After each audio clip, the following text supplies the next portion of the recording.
Alam mo ba na may dahilan kung bakit ginagawa pa rin natin ang ingay tuwing eclipse? Dahil sa takot natin sa isang napakalaking ahas na dragon na tinatawag na Bakunawa. Noong unang panahon, naniniwala ang mga Bisaya na ang Bakunawa ay isang higanteng ahas na nakatira sa dagat.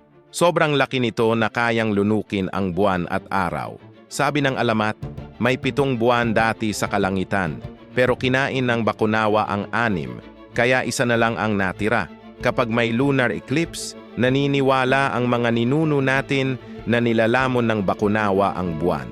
Kaya nagkakalat sila ng ingay, nagpapaltugan ng kawali, sumisigaw, tumutugtog ng tambuli.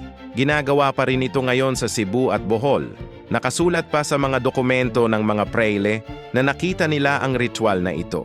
Hindi lang pala pamahiin, ginagamit din pala ng mga sinaunang Pilipino ang kwentong ito para turuan ang mga bata tungkol sa astronomy. Hanggang ngayon, viral pa rin sa social media tuwing may blood moon ang mga post tungkol sa Bakunawa.